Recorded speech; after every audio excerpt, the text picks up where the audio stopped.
In today's Warcrow topic, we are going to be talking about the Folder, who is a character that is part of the Mount Haven faction in Warcrow. So Folders are smiths of orichalcum who specialize in combat, and in general, the orichalcum smiths are able to really kind of hack into the stuff they're working with, the materials they're working with, so much so that they can, or it's said that they can perceive the essence of beings or objects and replicate it very simply and easily in orichalcum sheets. And so they're able to take this raw orichalcum ore, refine it down, and turn it into what I functionally imagine as kind of a thick version of aluminum foil. And so an example of this is the crown of Mount Haven, which is known as the halo of the sovereign, which was made by one of the smiths, and it's considered kind of one of the best pinnacle pieces they've made. And it's so well made that it's described as having no imperfections, welding lines, incisions, or even rivets. So you can kind of get the idea of how pristine this art form can be. And so the orichalcum smiths who are the Folders, or really just any of the orichalcum smiths, they work on a specific project for many, many years.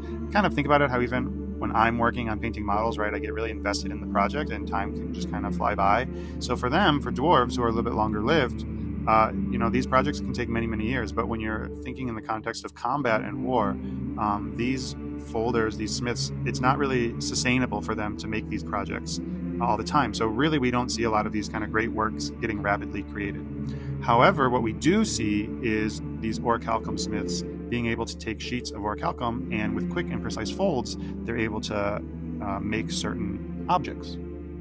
And so this origami, for lack of better words, allows them to create beautifully shaped items. And these items can summon the spirits of elemental forces that they have taken the form of. So for example, on the model that we currently have in Warcrow, it's a bear fold, and so you have a cool bear kind of getting released. But then in the artwork, we have the owl fold, and you see a cool owl. And then also in Warcrow Adventures, Biwa, who's a named folder, has a fox fold, and you see a cool kind of fox spirit coming out that he's kind of summoning. So few orichalcum smiths can actually achieve these techniques, but those who do are called the Folders. And so that's how we get this individual or this character. And so the folded work that they make can allow the Folders to buff their allies in combat, and allows them to do a whole bunch of different things. Make them tougher, make them faster, make them stronger, a whole bunch of things. And so the question for me now is, why is this cool? Once again, we're seeing with Mount Haven this really fun take on classic dwarven archetypes, stereotypes, right? Dwarves are smiths, and they are in Warcrow. They're very good at what they do. They make really nice stuff. But on top of this, we have this really cool kind of approach where they're taking smithing, but then they're like, but what if it was like origami with metal? And so now we get the Folders, right? And so the Folders can make these really cool kind of this fusion of metallurgy, arcana, smithing, kind of all this stuff.